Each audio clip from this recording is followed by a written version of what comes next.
अस्सलाम वालेकुम, मैं हूं अरसलान बाबर और आज का हमारा टॉपिक है फेरिंग्स एंड एसोफेगस। इस टॉपिक को स्टार्ट करने से पहले मेरी आपसे रिक्वेस्ट है कि अगर आपने मेरे चैनल को सब्सक्राइब नहीं किया तो सबसे पहले चैनल को सब्सक्राइब करें, वीडियो के नीचे कमेंट करें और अगर आपका कोई भी ऐसा क्वेश्चन है जो आप मुझसे पूछना चाहते हैं तो आप नीचे कमेंट कर सकते हैं। आए अपने टॉपिक की तरफ चलते हैं, pharynx and oesophagus. Previous lecture में हमने डिस्कस किया था ओरल कैविटी को। अब जो है हम डिस्कस करेंगे pharynx and oesophagus. Oral cavity के बाद जो नेक्स्ट पॉइंट है, pharynx is a short tube like structure after oral cavity. It connects oral cavity to oesophagus. यानी कि ये जो फेरिंग्स है इसके दो काम हैं। ये ओरल कैविटी को सबसे पहले क्या करती है, एसोफेगस के साथ कनेक्ट करती है। और सेकंड नंबर पर इट आल्सो कनेक्ट्स नोज या nose cavity to the windpipe. यानी कि फेरिंग्स जो है इट्स अ कॉमन पाथवे। क्या है ये? It's a common pathway for food and water.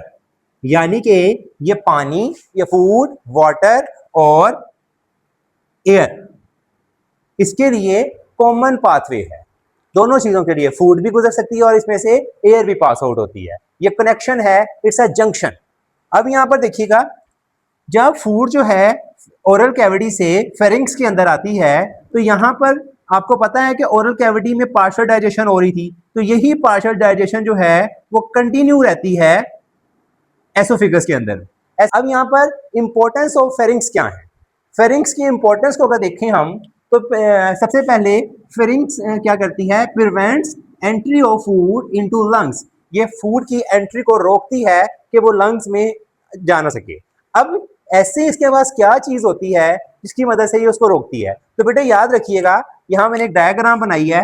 Diagram में ये जो आपको नजर आ रहा है इट्स अ विंड पाइप, जिसे हम कहते हैं ट्रैकिया।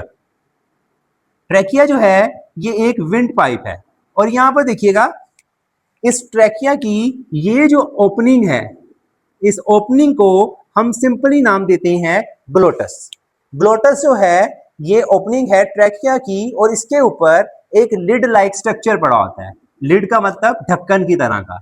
ये ढक्कन की तरह का जो स्ट्रक्चर है इट इज कॉल्ड एपीग्लोटस। यानी ग्लोटस जो है उस पाइप की, सपोज करें ये विंड पाइप है, इसकी जो ओपनिंग है इट्स कॉल्ड ग्लोटस। इसके ऊपर जो कवर आएगा इट्स कॉल्ड एपीग्लोटस। ये जो एपीग्लोटस होता है it is made up of cartilage. अब होता क्या है, ये जो एपीग्लोटस है, जब आपका फूड पार्टिकल जिसको हम बोलस कहते थे वो यहां से मूव करेगा तो विंड पाइप जो है ये ऑपोजिट डायरेक्शन में ऊपर को मूव करेगा और यहां पर प्रेशर पड़ने की वजह से ग्लोटस जो है इस ट्रैकिया को, या एपिग्लोटस जो है इस ट्रैकिया को बंद कर देगा, जिसकी वजह से फूड पार्टिकल जो है वो सिंपली विंड पाइप में जाने की बजाय कहां चला जाएगा, एसोफेगस के अंदर चला जाएगा, खुराक की नाली के अंदर चला जाएगा। पॉइंट क्लियर हो गया बेटा?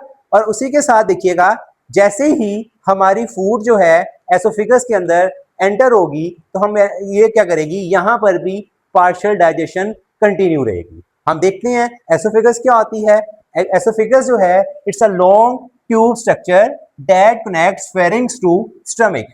यानी ये एक कनेक्शन है जो फेरिंग्स वाले पार्ट को किससे अटैच करता है, स्टमक के साथ अटैच करता है। इस जगह पर सिंपली जो है आपका स्टमक होगा, ये जो स्टमक है ये अटैच होगा।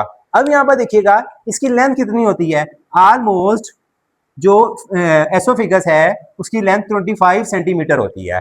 अब एसोफेगस के अंदर फूड कैसे मूव करती है, तो बेटा यहां पर देखिएगा एसोफेगस के अंदर जब बॉलस आ जाता है, यहां पर कंट्रैक्शंस ऑफ मसल्स होते हैं। इन कंट्रैक्शन ऑफ मसल्स के रिजल्ट में ये फूड जो है मूव करती है। इसे हम कहते हैं वेव ऑफ कंट्रैक्शन। यानी मसल्स जो हैं ये कंट्रैक्ट करते हैं, जिगजैग पोजीशन में मूव करते हैं। इसे हम कहते हैं पेरिस्टाल्सिस, यानी मूवमेंट या वेविक form movement of food in oesophagus is called peristalsis. Food particles का वेव की तरह मूव करना, ये वेव की तरह मूव कर रहा है ना हमारी खुराक की नाली में, इट इज कॉल्ड पेरिस्टाल्सिस। और पेरिस्टाल्सिस मूवमेंट की वजह से फूड जो है यूं एंटर होती है फिर स्टमक के अंदर। नेक्स्ट फ्रेंड्स, ये हमारा छोटा सा टॉपिक था जिसके अंदर हमने आपके थोड़े कॉन्सेप्ट्स क्लियर करने की कोशिश की है। अगर आपका कोई क्वेश्चन है तो वो लाजमी पूछिएगा। Thank you so much. अल्लाह हाफिज़।